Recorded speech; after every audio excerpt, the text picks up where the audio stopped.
Neha Gupta is a two-time international best-selling author, top 100 teen expert around the world, TEDx speaker, and serial entrepreneur, creating the Shortcuts empire on helping students get into their dream school. Over the last 12 years, she has built elite private tutors college shortcuts, medical shortcuts, law school shortcuts, grad school shortcuts, and MBA shortcuts, with the mission to serve families and make parents' lives easier every day, while 95% of families get into their dream school. She has helped tens of thousands of students get into their dream school and won't stop until every child gets that acceptance letter. She has built a school in Africa, been endorsed by Dr. Shefali Sabari, the world-leading parenting expert by Oprah, and families around the world interview to work with one of their companies for limited spots. She has been featured on ABC as an expert for teenagers, NBC, CBS, Good Morning TV, The Washington Post, Parents Magazine, and even coined the female that helps students get 6 figures in scholarships, according to Student Loan Hero. Welcome to her latest creation, Dream School TV, where she brings in the best experts and guests on admissions and gives the latest trends and tips. Take it away. Hi everyone, this is Neha Gupta, founder of College Shortcuts, MBA Shortcuts, Law School Shortcuts, pretty much every shortcut that you could possibly need to get into the school of your dreams. I wanted to do this short, quick video for you because I think that one of the biggest misconceptions around admissions is that it's all about the grades and the scores. Well, I want to talk about something that so many people have asked me, even when I was on the Good Morning Show, when I was on CBS, ABC, and they want to understand, why is this such a big problem, the admissions issue of our country? Well, this is the thing. I have been telling people for the last 10 years that our education system is broken, and it's only becoming more and more and more apparent to families as they go through from this journey from teenage years to adulthood and then beyond. And one of the biggest things I've realized is that people don't know how to pitch themselves. They don't know how to package themselves. And when you don't know how to package yourself, you can have all the great qualities, but if it's not done properly, it's just not something people really want. Let me give you a great example. Let's say that you're baking a cake. You've got your eggs, your flour, your sugar, your different ingredients together. You know, separately, you don't want to be eating raw eggs or flour, right? Well, when you put it together in the right way, you can create a gorgeous wedding cake. If you think about the fact that cake in general, now some of you may not enjoy it. If you don't enjoy cake, just stop watching this video. That's just the truth, right? I mean, you've got to enjoy cake. Sorry, I touched the mic. I know. Sorry, I don't know why I did that. Okay, we're allowed to have some bloopers in here, guys. Forget it. It doesn't have to be a perfect video today. So this is the thing. If you enjoy cake, watch this video. What do you think is the difference between a wedding cake at the Ritz-Carlton versus the wedding cake at, like, let's say a Holiday Inn? The difference is actually the expertise, the presentation, and the way the ingredients are crafted together to build this beautiful cake. Well, the same thing goes into the admissions process. You can have a student that has all the right ingredients, but just comes off as a discombobulated mess when it comes to the process. Or you can go through the pitch process and a beautifully handcrafted story that's compelling and that really cuts all the noise out when your child is applying. So you end up having this incredible, beautiful cake, so to speak. And this is why I think the education system is broken. We have typically one college admissions counselor to 500 students. And at a private school, it's maybe 1 to like 30 or 40. But when you look at the number of applications that is and the amount of essays and drafting, that admissions officer, regardless, at a private school is looking at hundreds of essays. And at a public school, they're not even reviewing it. So most parents who applied a long time ago, you know, pre-internet, pre-Netscape Navigator, pre-Dolly, you know, when we were learning about cloning, I mean, this is a time when admissions was totally different. You know, you would apply to 1 or 2 schools, you could get into Stanford, you can get into UT, you can get into NYU. It was easy. You hand wrote your essays, and really it was about your grades and your scores. When I look back at my parents and even generations from India, they talk all about their test scores and the exams and how they would take a year to study for their exams just to hit these numbers. But the thing that I found more and more as I grow up and I see the problems of our generation now and the generations coming forward and the leaders of tomorrow is that people lack not just presentation, but the second thing is personality. And without personality, unless you want to go work in a cube like somewhere far away where you don't matter, personality is going to matter. And it's going to matter not just now, but in 2020, 2030, 2070. That is going to be one of the most key indicators of success when it comes to actual financial success, wealth creation, having an incredible life, having a beautiful partner and family, and being able to connect effectively. Personality is everything. And when it comes to the admissions process, we help to build what I call brands out of these students, where we're really not just packaging them well, but we're teaching them how to have a personality, how to have experiences and get mentored so that they can have experiences that get them out of their comfort zone. Because personality is not created if you're sitting at home and playing on your Xbox all day. Yep, I'm talking to one of your kids right there that plays video games all freaking day long. I'm sorry to say this, but that doesn't build personality unless you want to build personality with that little character on screen, which, by the way, doesn't interview you ever. So that's what I mean when it comes to personality. I was talking to my sister the other day. She went to the #1 entrepreneurship school in the world called Babson. And she had told me that, when she was in high school, she went to the #1 private school in Texas. She went through the things, she did the books, she did the studying, but she was always a little introverted and a little shy. She's a firstborn, which is typical of firstborn kids. But when she went to college, she realized that she couldn't sit in class and not raise her hand. And one of her mentors had sat her down and said, look, the school average is 70% men and 30% female, and participation is over 50% of your grade in these courses. If you think that not raising your hand is going to make you still get a good grade, it won't fly here. So you need to be confident, you need to ask questions, and you need to be engaging. This was exactly the opposite of what my sister's personality was. She was great at reading a textbook, great at taking notes, great at studying, and great at getting an A. Asking questions, being engaging, feeling confident, not feeling insecure or trembling while speaking in front of 100 people, that's not something that was comfortable to her. And for years, she had struggled with her introvert shyness and ability to command who she is. And it stifled not just her experiences sometimes in college, but even later on at jobs, getting promotions, and even running her own companies. So this is why I truly believe that the work we're doing here about presenting well and building personality, building the motivation, and this is the third point, that motivation, that drive, and that confidence, these are the three things that I consider the soft skills that our education system doesn't give a crap about. Instead, the focus is on getting good grades and getting good scores. And yes, some extracurricular activities here and there will help you to sort of shape these. But the truth of the matter is that kids are falling down the cracks every single day. And I am going to be relentless until I see every student stand in their power and really be able to present themselves strongly. Make eye contact when they're speaking instead of just sending texts and Snapchats. When they have personality and they know what they stand for and they're passionate about. When they're able to have that passion and then have it in their drive and motivation and they're confident when they speak.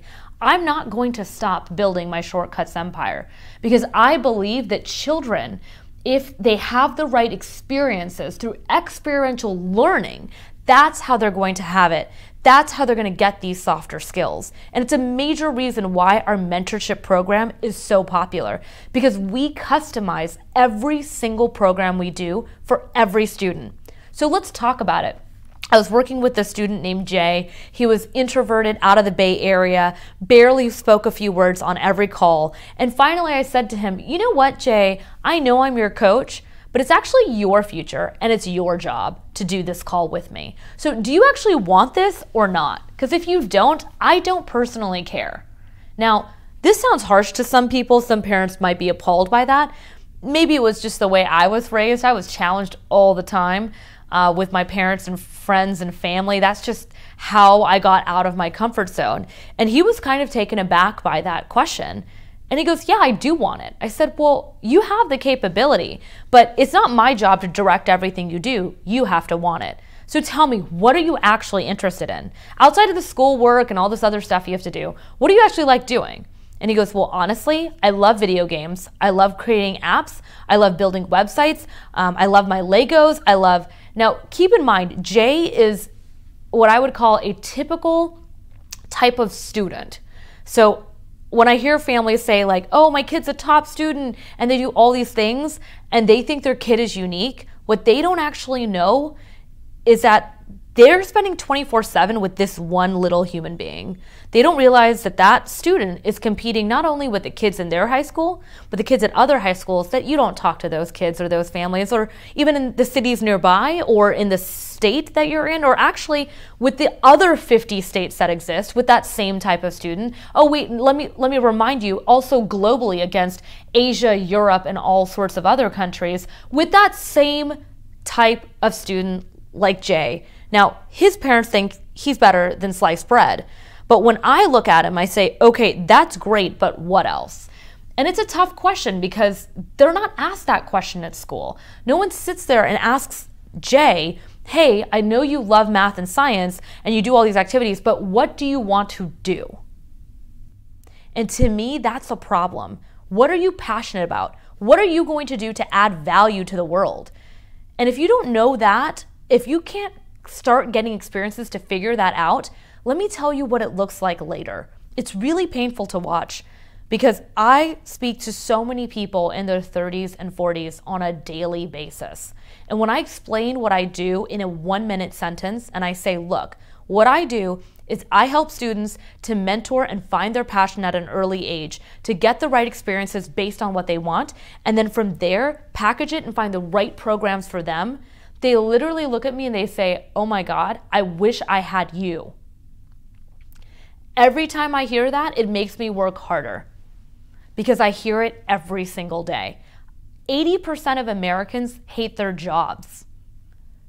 Do you know why so many people are sick in this country?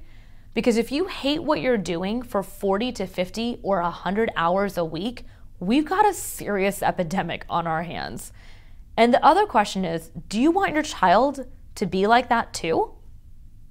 I sure don't. The truth is, most children, they don't fall that far from the tree. You know, in the sense of, when I look at my own background, my parents were entrepreneurs. They loved what they did. They were highly passionate. I mean, they were hustlers without the internet, which I don't even know how they did what they did, but they built these incredibly amazing companies. And so I was brought up in an environment where I was always told, do what you're passionate about, get your finances in order, and make impact on the world. That's the messaging I got. And I know that I'm one of the blessed few that got that in my childhood. Because the more and more I interact with families, different backgrounds, different socioeconomic backgrounds, the more I interact with people that are older, that are still figuring out what their path is, the more I realize that this is a serious problem. That people don't have the right mentors. They don't have someone questioning and challenging them. They don't have someone saying, hey, you know what? That's a great career path, but maybe it's not for you. You know, I remember I was in college and I went to Rice University where, you know, typically you do engineering or you do economics and management and business, or you do, you know, humanities, or, you know, one of their major ones is the Rice Baylor program into medicine. And I remember I was on the track to be one of the top investment bankers. Can you imagine me in investment banking? It's because I was good at every subject, so I was versatile. So I ended up getting the only internship in my class to Goldman Sachs. If you haven't heard of Goldman Sachs, you may be living under a rock, but they're the #1 banking company, at least when I was in college. I'm not gonna say when I was in college because I don't wanna date myself. You can still think I'm in my early 20s. Anyways, so this is the thing about Goldman. I remember I worked there and had an incredible time. I think that's really where I learned my work ethic. My parents had work ethic, but like Goldman, there's a level of work ethic that's almost like inhumane. Let's put it that way. And I remember I was sitting with one of my mentors. Actually, it's really funny. her husband actually ran for presidency recently. So I had some of the most incredible mentors when I was there. And she kind of sat me down and she said, you know, Neha, you're great at this. They'll absolutely give you an offer, but you're a lot more creative than you realize, I think. And it's something to think about. And the reason why she said that is because I had actually organized the office retreat, and they had never done a retreat to that level that had such great team building. I created custom t-shirts in the color of their logo. I had wrapped it with raffia, like cute rolled up t-shirts on every desk with a handwritten card. And it was very clear that there was a crafty side to me of like wanting everyone to feel special and to create a presentation that was beautiful for something like a company retreat. And we even had like a watermelon eating contest that got all these investment bankers out of their suits and into these t-shirts and creating this beautiful experience for them to really kind of let their guard down. And she'd said to me after that event, first of all, it was the best event they'd ever had. They couldn't believe someone that was in college would be able to prepare something like this at such a quality level with great food, great ambiance, just every detail thought out. And she said, you know, Neha, you can always come back to this. And I was kind of taken aback at first. I was offended and insulted. I was like, what do you mean come back to this? This is the job every child wants that's an economic degree from Rice, like in Harvard and every Ivy. Like, this is the position everybody wants. Like, this is mine. And, you know, I was very competitive at the time. I was young and, you know, hungry, and that was just who I was. And she goes, I'm just telling you that there's more to you than I think you realize, and the world is your oyster. So I highly recommend you don't take the offer. And that was a lot for me to take in at the time. And it was tough. You know, I remember people around me were like, wow, you know, and even to my mom, you know, they were like, wow, Neha works at Goldman Sachs. How amazing is that? And it was this beautiful thing. But what I've realized is so many people take jobs because of status and prestige without actually having a mentor sit down and ask them, like, what is your reason why? And Simon Sinek talks about, you know, what is your why? And starting with that to create the life that you want. I have been a big proponent in building my life. I truly believe that the generations that are being brought up now, see, the parents all think that life is a certain way. You have a box around what you think life exists as. But our kids are equipped with a whole nother level of mindset, consciousness, environment, social media, internet, that we don't even see the world the way they see it.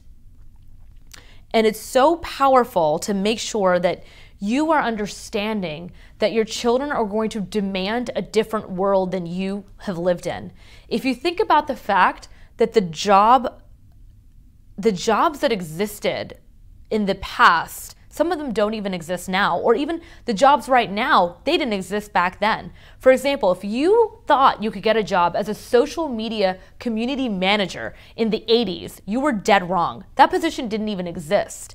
To me, I believe that there's not enough exposure for students to really find out what they're interested in. And that is exactly why I do what I do every single day. Because I believe with the right experiences, with the right knowledge and the right direction, and here's the key part of this, accountability. So many times people put things on their list of things and they never do it. And do you want to know how I am known in my family? I'm the girl that gets things done. I hold people accountable. I follow up relentlessly until the job is done right. And I believe that that skill is so powerful. What if your teenager or your student was equipped with that skill set? There was a recent study that was done at an Ivy League institution that said that people that wrote what their goals were down, wrote their list of things done, they followed them 20 years later, and they found that the 3% that had written down their goals and what they wanted had much higher financial achievements, much higher goals achieved than the 97% that didn't write it down.